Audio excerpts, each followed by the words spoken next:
Mis hermanos,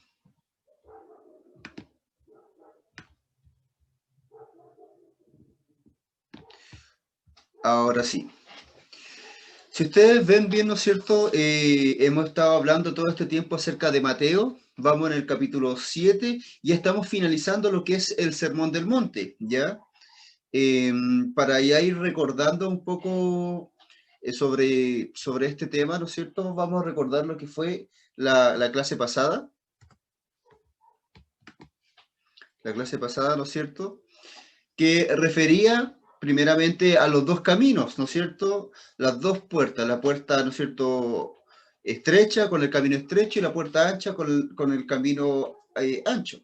Y cuando nosotros veíamos este tema, nos dábamos cuenta que de alguna forma el camino que nos lleva a la salvación, ¿no es cierto?, es el camino angosto, que pocos van a entrar por ahí o pocos van a aceptar caminar este camino que es el Señor, ya que el camino del Señor y la puerta para entrar a este camino es Jesucristo, versus el otro camino que el ancho, ¿no es cierto?, que era el rechazar al Señor y caminar un camino angosto, un camino ancho en realidad, donde muchos van a querer caminar, que es el hacer la propia voluntad de uno, ¿ya?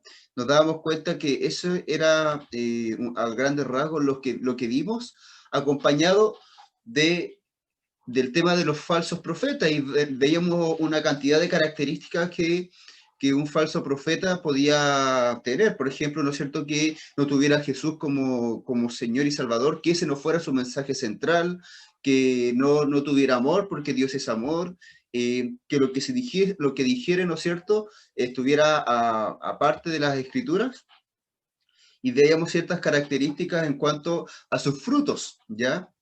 Diciendo que por sus frutos os los conoceremos.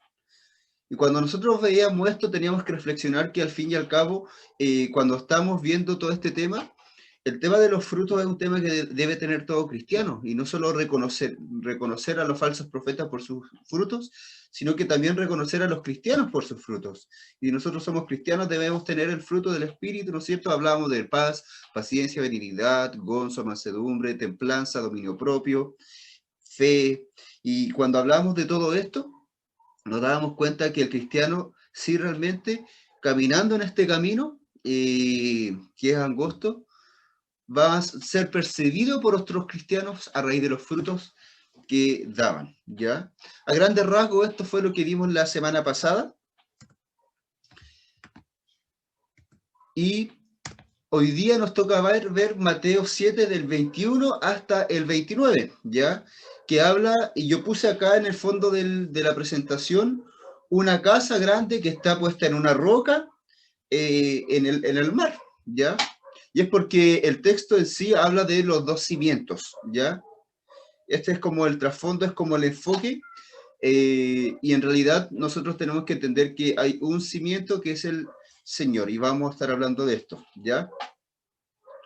Primeramente, recuerden que si después ustedes no tienen preguntas, yo les voy a hacer preguntas, así que estén atentos y si hay algo que tal vez les quede duda, ustedes pueden preguntarme. Mateo 7 del 21 al 23 dice, no todo el que me dice Señor, Señor, entrará en el reino de los cielos, sino el que hace la voluntad de mi Padre que está en los cielos.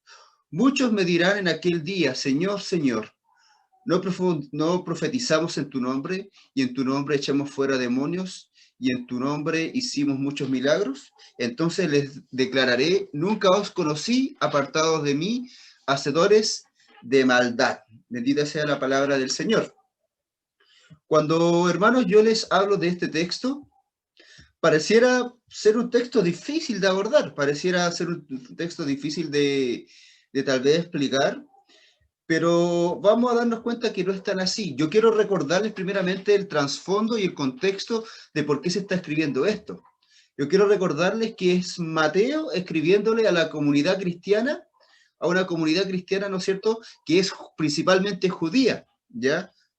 Judíos que conocieron al Señor, que están viviendo una vida cristiana, pero que a la vez tienen todo un trasfondo y una cultura judía, ¿ya?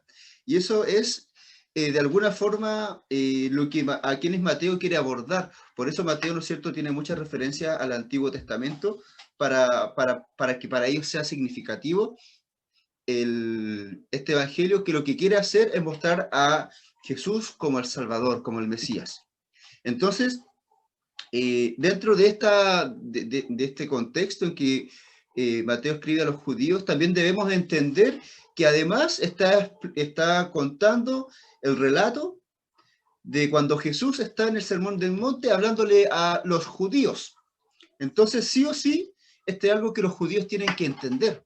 Y cuando se les explica, ellos van a darse cuenta de cuál es la enseñanza, ¿ya? Para los judíos, hermanos, debemos entender lo siguiente, que cuando se hace referencia a lo divino, a la manifestación de Dios, se hace referencia también a los milagros, a las señales, a echar fuera demonios y todo ese tipo de cosas. Es por eso que en un principio lo que Jesús hizo en su ministerio fue estas señales, porque iban a ser señales también para los judíos, para aquellos que iban a creer, y para aquellos que no creyesen, no iban a tener, ¿no es cierto?, excusa de no creer, ¿ya? ¿Por qué? Porque las señales y los milagros eran para los judíos acontecimientos de que Dios estaba obrando. Para nosotros no es tan diferente. Cuando nosotros vemos un milagro, sabemos que es Dios el que está obrando en ese milagro en el contexto cristiano.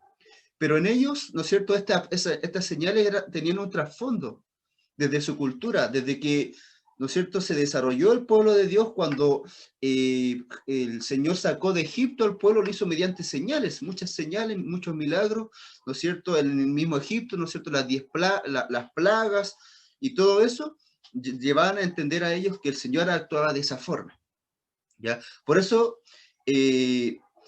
debemos entender esa parte primero para poder darle un sentido a este texto, ¿ya? Lo segundo es que cuando acá el texto habla, dice, no todo el que me dice Señor, Señor, y cuando dice dos veces Señor, se está refiriendo especialmente al sentido en que cuando se dice dos veces Señor o un nombre, es porque se está refiriendo a la cercanía que se tiene con esa persona, en este caso con el Señor. Es como cuando la palabra dice Abba, Padre, cuando uno dice Abba significa Padre. Entonces eso quiere decir que está diciendo Padre, Padre. Y este contexto se está refiriendo a cuando uno dice papito, cuando el Padre o cuando alguien es cercano.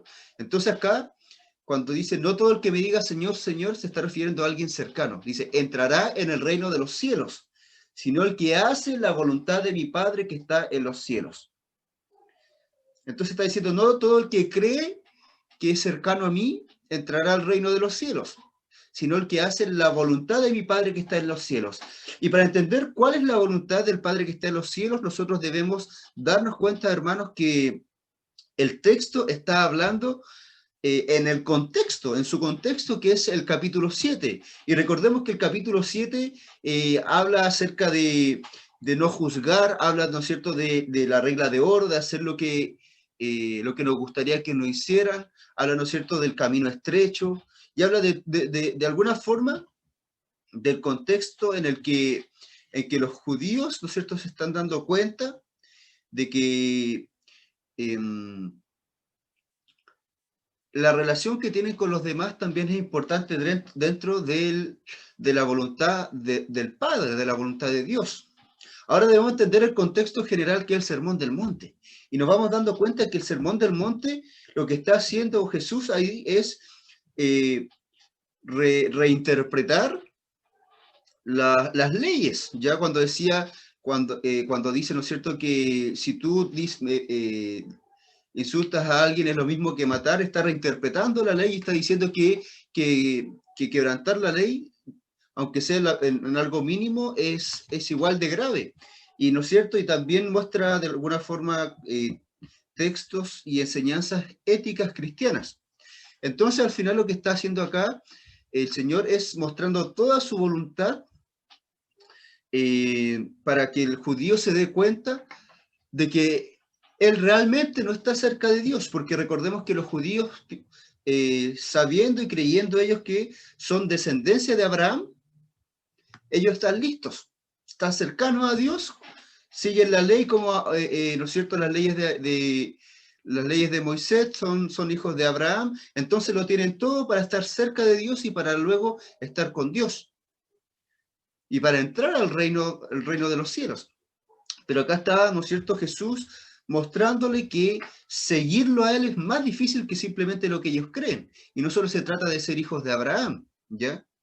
Entonces por eso dice, no todo el que me dice Señor, Señor, entrará en el reino de los cielos, sino el que hace la voluntad de mi Padre que está en los cielos. Y esa voluntad era un poco más compleja y difícil que simplemente la que ellos pensaban. Y el verso 22 dice, ¿no es cierto? Muchos me dirán en aquel día, Señor, Señor, ¿no profetizamos en tu nombre echamos fuera demonios y en tu nombre hicimos muchos milagros? Y el 23 dice, y entonces les declararé, nunca os conocí, apartados de mí, hacedores de maldad. Y yo quiero explicarle un poco esto, ¿no es cierto? Yo le había dicho que para los judíos las señales eran parte de la manifestación de que Dios estaba haciendo algo.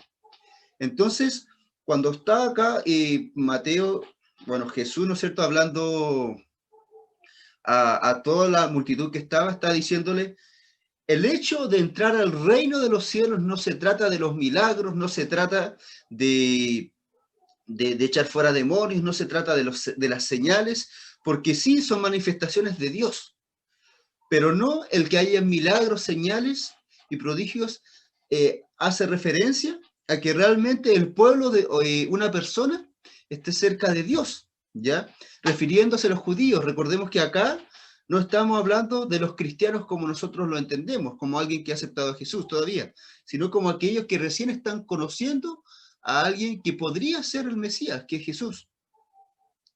Y le está diciendo que todo ese trasfondo que ellos han entendido en cuanto a que Dios está con ellos, de los milagros, señales y todo eso, no tiene comparación a lo que dice el verso 23. Entonces les declararé, nunca os conocí. Y esto nos muestra que el conocer a Dios es lo importante de toda esta situación, ¿ya? Todo este texto que está hablando es un texto que es escatológico. Cuando hablamos de lo escatológico se refiere al fin de los tiempos. Claramente Dios está dando una referencia a lo que Él va a hacer en el fin de los tiempos. Pero lo que quiere decir acá es que lo que va a pasar en el fin de los tiempos no se trata de señales, milagros que hayamos hecho en nuestra vida, sino de la relación que nosotros hayamos tenido con Dios, que nosotros le hayamos conocido, ¿ya? En este caso, eh, se refiere a todo lo que el Señor está mostrando en el Sermón del Monte, porque recordemos que el Sermón del Monte, las enseñanzas que Jesús está dando no son simplemente enseñanzas de Él, sino que es el reflejo de lo que Él es en cuanto a su voluntad, ¿ya? Cuando nosotros seguimos al Señor y seguimos sus enseñanzas, lo que estamos haciendo es cada vez actuando como Él actuaría y pareciéndonos más a Él. Entonces, sus enseñanzas son el reflejo de lo que Dios es. Entonces, conocer al Señor, ser como Dios es al final, ¿no es cierto?, lo que es conocer a Dios. Y lo que al final Jesús está diciendo que va a mostrar. Ahora debemos entender que el verso 22 dice, muchos me dirán en aquel día, Jesús está diciendo que a Él en aquel día, en el día del Señor, le van a decir, y está dando a entender que Él es el Señor. Está dando a entender a los mismos judíos que está hablando de sí mismo como el Señor, como el Mesías, como aquel que ha hecho todas estas obras. Así que aquí el énfasis, hermanos, quiero que quede claro, no se trata de cristianos que tal vez van a dejar al Señor de lado, van a ser apóstatas, o cristianos que creen conocer al Señor y no van a conocer al Señor. No se trata de eso este texto. Se trata del hecho de que para los judíos las señales y milagros eran aquello que importaba para entender que estaban con Dios. Pero Jesús le está haciendo entender que el estar con Dios significa conocerlo íntimamente. Y ese es el objetivo que nosotros también tenemos. Conocerlo íntimamente. No solo pensar que lo conocemos íntimamente, sino que realmente buscarlo. ¿Ya? Y eso es lo que nosotros debemos entender en este contexto. Para seguir avanzando, ¿no es cierto? Nosotros, quiero saber primero, hermanos, si hay alguna pregunta. ¿Alguna pregunta en cuanto a esta primera parte? Ya, si no es así, ¿no es cierto? Vamos a seguir con la presentación. Ya nos están quedando 10 minutitos. Así que si se llega a terminar la reunión, volvemos a entrar. Ya la segunda parte, hermanos, de lo que nosotros estamos viendo aquí, tiene que ver con los dos cimientos. Y esta ya es la última enseñanza del Sermón del Monte, ya de Mateo 7, del 24 hasta el 29. Y bueno, acá está hasta el 27 y luego vamos a ver los dos últimos versos. Pero dice lo siguiente: cualquiera pues que me oye estas palabras y las hace, le compararé a un hombre prudente que edificó su casa sobre la roca. Descendió la lluvia y vinieron ríos y soplaron vientos y golpearon contra aquella casa y no cayó, porque estaba fundada sobre la roca. Pero cualquiera que me oye estas palabras y no las hace, le compararé a un hombre insensato que edificó su casa sobre la arena. Y descendió lluvia, y vinieron ríos, y soplaron vientos, y dieron con ímpetu contra aquella casa, y cayó, y fue grande su ruina. Bendita sea la palabra del Señor, hermanos. Cuando nosotros tenemos que ver este texto, debemos entender algunas cosas, ¿ya? Lo que está haciendo al final Jesús acá con esta enseñanza no es dar una enseñanza aparte de todo lo que ha dicho, sino que lo que está haciendo, hermanos, es estar dando una conclusión y una finalización a lo que es todo el Sermón del Monte. Cuando acá dice cualquiera que pues me oyere estas palabras, está refiriéndose a todo lo que ha enseñado desde Mateo 4, que comienza el Sermón del Monte, hasta este punto de Mateo 7. ¿Ya? Desde, ¿no es cierto?, las bienaventuranzas, donde empieza, hasta ahora. Entonces está diciendo todo aquel que me oyere estas palabras, y no solo las oyere, sino que las hace. Le compararé a un hombre prudente que edificó su casa sobre la roca. En otras palabras, ¿no es cierto?, que si nosotros entendemos, bueno, acá está hablando a los que estaban escuchando, si ellos entendieran estas palabras y aún también nosotros entendiéramos estas palabras, el Señor nos va a comparar como con alguien que está edificando una casa, que esa casa obviamente es nuestra vida, edificando su vida sobre la roca, sobre una base sólida y firme. ¿Ya? Dice, ¿por qué?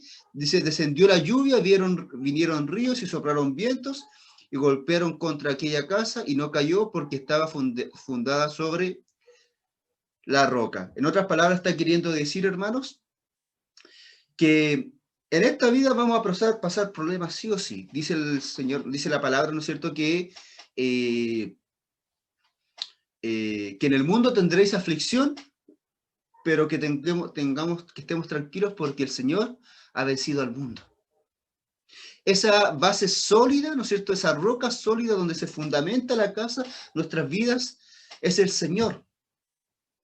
¿Pero por qué el Señor? Porque acá dice, cualquiera que me oyera estas palabras y las hace, las compararé como un hombre prudente que edificó su casa sobre la roca. Podríamos decir que esta roca, que este fundamento, son las enseñanzas. Pero yo recién les dije que las enseñanzas son el reflejo de la voluntad y del carácter de Dios. Entonces, podríamos decir que las enseñanzas reflejan a Dios. Cuando el Señor nos dice que nosotros tenemos que ser misericordiosos, la palabra dice, sed misericordiosos porque yo soy misericordioso. Sed santos porque yo soy santo.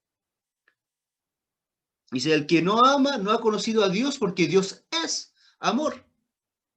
Y todas estas palabras entonces están diciendo, toda esta enseñanza lo que hacen es manifestar que Dios es la roca, su palabra es la esencia y Dios es la esencia de Dios, ¿no es cierto? Entonces esta roca es Dios, si nosotros seguimos estas enseñanzas. Y cuando vengan las dificultades, cuando venga la lluvia, cuando vengan el viento y todo aquello que pueda zamarrearnos, por ejemplo, soplar los vientos, cuando hace viento nosotros podemos relacionarlo, por ejemplo, cuando dice todo viento de doctrina o todo tipo de situación que pudiese llevarnos a una crisis, dice que la casa no caerá porque estaba fundada sobre la roca. Entonces, como estaba fundada en la roca, como nuestra vida estaba fundada en la roca, no va a caer. Dice, pero cualquiera que me oye estas palabras y no las hace, le compararé a un hombre insensato que edificó su casa sobre la arena. Y cuando nosotros, ¿no es cierto?, vemos a una persona insensata, está refiriéndose a una persona que oye estas palabras, pero no las hace. Refiriéndose a aquel que ha visto a Jesús, ha visto sus enseñanzas, ha visto su vida, pero no la acepta para vivirla. Dice, y como es así, entonces lo que está queriendo decir es que esta vida o esta casa que está siendo construida, edificada, la está edificando sobre un fundamento, sobre una base que no es sólida, que es la arena, ¿no es cierto? Dice el 27, y descendió lluvia y vinieron ríos y soplaron vientos y dieron con ímpetu contra aquella casa y cayó y fue grande su ruina. La persona que no está cimentada en el Señor y sus enseñanzas, frente a cualquier situación va a caer. Aunque conozca la palabra, porque acá dice, cualquiera pues que oyera estas palabras y las hace, ese va a ser el que va a estar en el fundamento, en la roca. Pero el que no, ¿no es cierto? El que escucha estas palabras y no las hace, significa que va a ser aquel que va a sucumbir ante las dificultades. Ahora, cuando dice escuchar la palabra y hacerla, no me refiero simplemente a, yo sé que hay que hacer esto y yo lo voy a hacer porque sí. Cuando hablamos de hacer, de escuchar y hacer, debemos entender claramente, hermanos, que se trata de la transformación que Dios quiere hacer en nuestras vidas, ¿ya? Hoy día, ¿no es cierto?, yo les mandaba un texto donde habla de que debemos ser renovados mediante ¿no es cierto?, nuestra mente tiene que ser renovada. Y esto tiene que ver claramente con el hecho de la transformación a este nuevo hombre que el Señor desea de nosotros. Y cuando nosotros entendemos esto de que debemos ser un nuevo hombre, debemos ser transformados, ya no se trata simplemente de saber algo y hacerlo, se trata de que somos eso. Porque cuando hablábamos en la clase pasada de los falsos profetas eran cristianos que enseñaban la palabra, pero sus frutos eran diferentes a la palabra o aparte de la palabra que enseñaban. Entonces, no eran, a pesar de lo que enseñaban los fariseos, enseñaban algo y no eran lo que enseñaban o lo que mostraban ser. Esta palabra se refiere a que nosotros debemos ser este fundamento, hermanos. Y cuando no lo somos, cuando no lo adoptamos en nuestra vida, vamos a sucumbir. Ahora, todo esto tiene relación con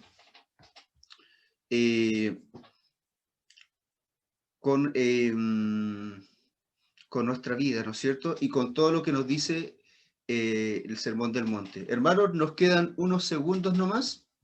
Voy a parar la reunión y... Claudita.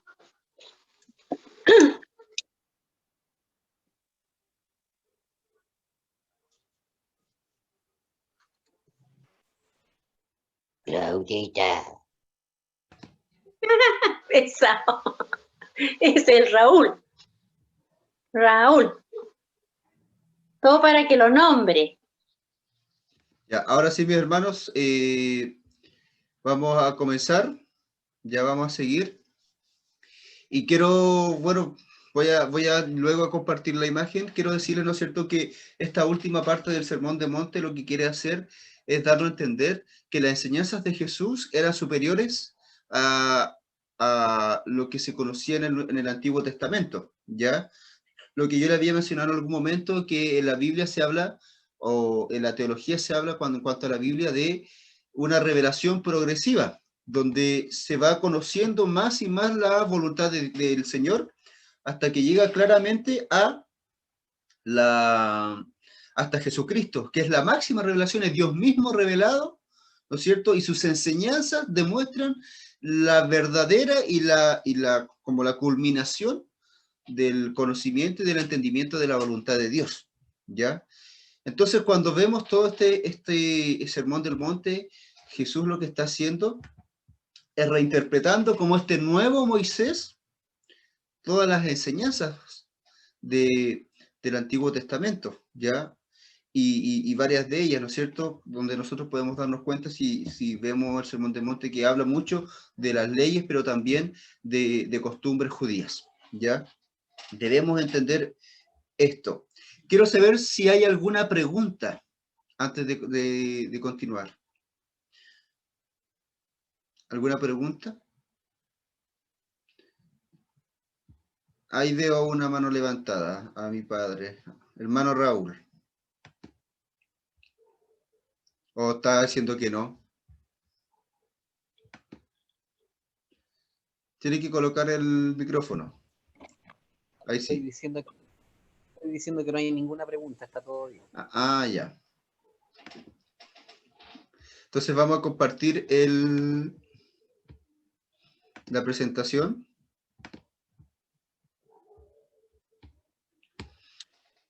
Y ahí, ¿no es cierto?, vemos cómo finaliza el sermón del monte.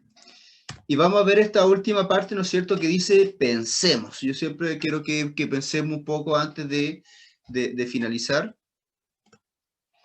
Ya el verso 28 y verso 29 nos dice, y cuando terminó Jesús estas palabras, la gente se admiraba de su doctrina, porque les enseñaba como quien tiene autoridad y no como los escribas, ¿ya? Recordemos que los escribas eran aquellos que, junto con los fariseos, eran aquellos que conocían la palabra de Dios, ¿ya? Los escribas eran quienes reescribían la palabra, ¿no es cierto?, en rollos, y por ende ellos conocían mucho acerca de la palabra. Pero no por eso ellos tenían realmente la autoridad, y ningún hombre en realidad tenía la autoridad como la tenía Jesús, ¿ya? Cuando acá dice, porque le enseñaba como quien tiene autoridad, debemos recordar que la autoridad de Jesús era tan impresionante porque en realidad él era el autor de estas enseñanzas. No simplemente alguien que transmitía enseñanzas, sino que era el autor de estas enseñanzas. Y como les dije, que estas enseñanzas son el reflejo de carácter y de Dios mismos. En otras palabras, está queriendo decir que esta autoridad es tan grande porque Jesús se reflejaba a sí mismo dentro de estas enseñanzas. Era él mostrándose a los demás a través de estas enseñanzas. Entonces, por eso dice que la gente, ¿no es cierto?, admiraba, ¿no es cierto?, se admiraba, ¿no es cierto?, de su doctrina. Ahora, hermanos, cuando nosotros vemos todo este tema del Sermón del Monte y vemos el tema de las dos casas, ¿no es cierto?, acá vemos el fondo de la presentación que yo tenía, que era esta casa. Debemos entender que nosotros tenemos que claramente seguir el fundamento sólido, ¿ya? Ahora, en este tiempo para nosotros, el fundamento sólido es Jesucristo. La salvación, ¿no es cierto?, que nosotros adquirimos por gracia inmerecida a través de Jesús para nuestras vidas. Y así somos reconciliados con el Padre y a través del Espíritu Santo nosotros también somos reconciliados con nosotros mismos y con los demás, y además somos llamados a reconciliar a los demás con Dios.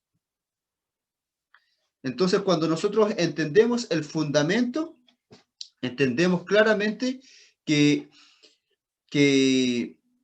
este fundamento es esencial para nuestras vidas, para seguir al Señor. Quiero hacer una referencia a lo que estuvimos orando hace un rato atrás. Por ejemplo, al plebiscito, ¿no es cierto? Es un ejemplo que yo quiero dar porque no puedo hacer pasar este tiempo o hacer pasar, ¿no es cierto?, esta semana o este estudio como si no viniese este acontecimiento. Como pastor, ¿no es cierto?, dentro de la ética que yo tengo, está en que no puedo yo decirle a ustedes que votar. Porque la palabra nos habla de que cuando nosotros, donde está el Espíritu del Señor, ahí hay libertad. Y si nosotros tenemos el Espíritu del Señor, también tenemos libertad y tenemos libertad de conciencia. Y cuando alguien quiere decirles qué deben votar, significa que estamos coartando la libertad de las otras personas. Es por ende que cuando nosotros vemos este tema de qué estamos cimentados, debemos entender, hermanos, que el cimiento en el que estamos, que es Jesucristo, nos lleva a vivir esa libertad, pero esa libertad de seguirlo a Él. Entonces, por ejemplo, a la hora de tener que ir a votar este domingo, nosotros tenemos que hacerlo primeramente informados, pero siguiendo las enseñanzas del Señor. Yo nunca les voy a decir si hay que votar apruebo, si hay que votar rechazo. Solo les puedo decir que hay que informarnos en cuanto a eso, pero también informarnos en cuanto al Señor. ¿Y cuál es su voluntad? Y votar, ¿no es cierto?, lo que se acerque más a esa voluntad y votar en comunión, ¿no es cierto?, y en búsqueda del Señor, en oración. Estoy dando este ejemplo porque para mí es importante que nosotros como cristianos también podamos dar el ejemplo en ese sentido.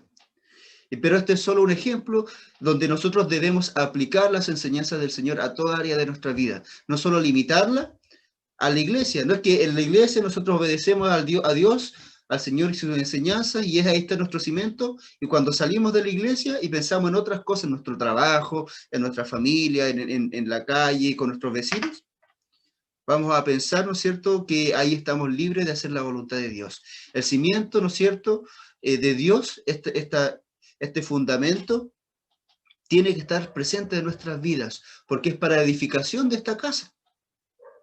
Pero esta casa es nuestra vida. Así que, hermanos, si nosotros vemos el Sermón del Monte, al final son enseñanzas que son para todas las áreas de nuestra vida. Amén. Así que, ¿hay alguna pregunta? Si no, para preguntar yo. Mi hermano Rosabel tiene una pregunta, parece. Tiene que conectar el audio.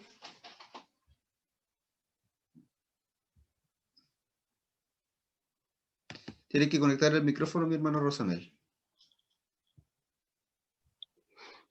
Ahí sí. No, lo que es, por ejemplo, la roca, yo sé lo que es, que el avance, ¿no es cierto?, de nuestro fe y nuestra confianza en Jesucristo, ¿ya? Exacto. Lo otro que la duda es cuando el que explicó la casa en la arena.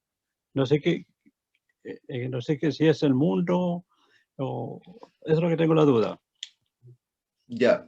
Específicamente, hermanos, sí, pues nuestro contexto, en el contexto de nosotros, es todo aquello que está fuera de la fe en el Señor. Entonces puede ser el mundo, la sociedad, puede ser las otras enseñanzas, las otras religiones. En el contexto específico de este capítulo, como Jesús está hablando a los judíos no concebían el mundo, ni la vida, ni el pensamiento, ni nada fuera de Jesús. Así que este cimiento, perdón, no fuera de Jesús, fuera de Dios, ¿ya? Así que este cimiento, o estar fuera de este cimiento, significaba ver las leyes judías, ver la vida judía fuera de Jesucristo. fuera de las enseñanzas de Jesús. Nosotros Amén. podemos ver todo el Antiguo Testamento, podemos ver todas las enseñanzas, y si no entendemos que Jesús es el centro, no estamos en ese fundamento. Amén. Gracias, pastor. Ya, mi hermano. ¿Alguna otra pregunta?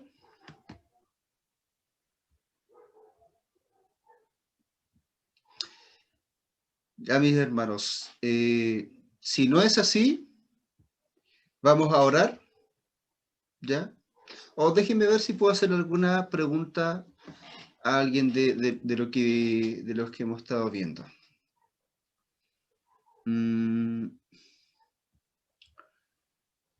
A ver.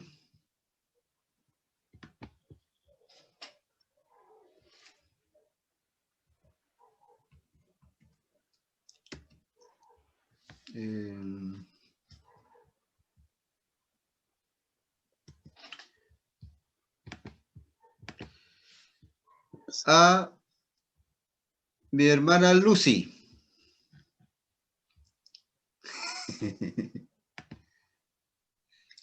Mi hermana Lucy, de acuerdo a lo que hemos visto ahora, cuando alguien dice Señor, Señor, ¿qué significa?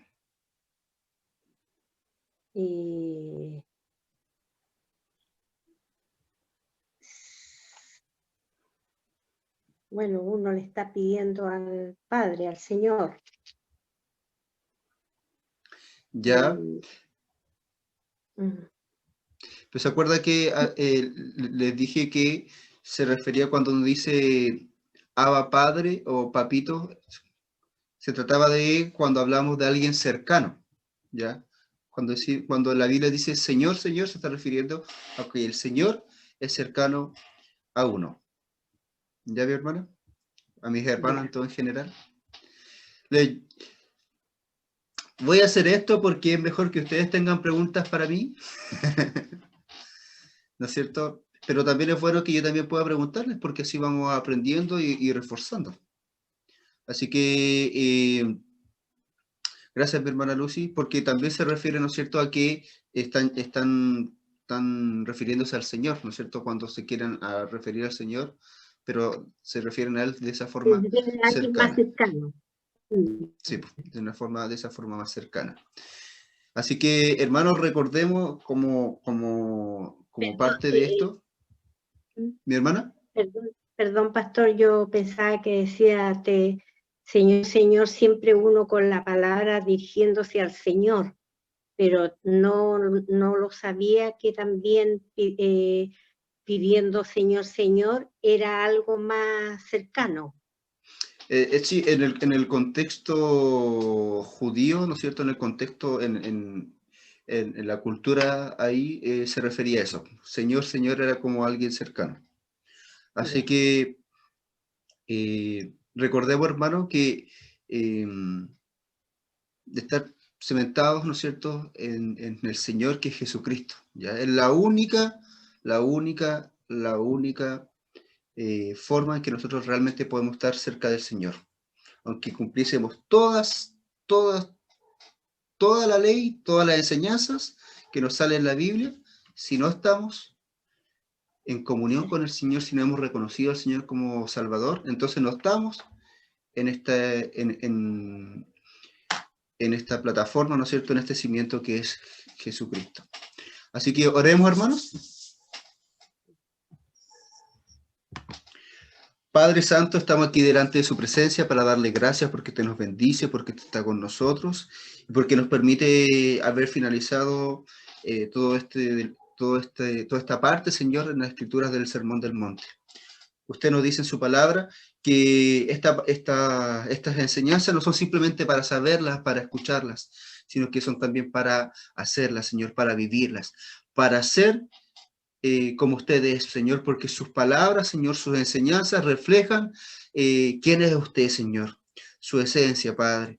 Y le pedimos, Padre mío, que de alguna forma, Señor, y a medida que vamos caminando en usted, vayamos pareciéndonos más a usted, Padre. En el nombre de Jesús, permítanos estar cimentados en la roca que es Jesucristo. Permítanos, Señor, estar y edificar esta casa en la piedra que es usted, Señor, sus enseñanzas. Yo le pido que sea así para que cuando vengan las dificultades, Señor, cuando venga todo, Señor, podamos estar firmes en usted, como ahora, Señor. Que tal vez muchos, Señor, están temerosos, inquietos, Señor, frente a sus problemas, incluso frente a esta pandemia, frente a las manifestaciones y tantas cosas, pero nosotros, cimentados en usted, podemos estar firmes, Señor, tranquilos, Señor. Porque, Señor, usted también nos dice que nos da esa paz que sobrepasa todo entendimiento y toda situación.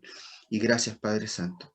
Bendiga a todos mis hermanos, Señor. Bendiga, Señor, a la iglesia representada, Señor, a las familias, Padre Santo, y cada necesidad. Dejamos todo en sus manos, en el nombre de Jesús. Amén. Amén. Mis hermanos,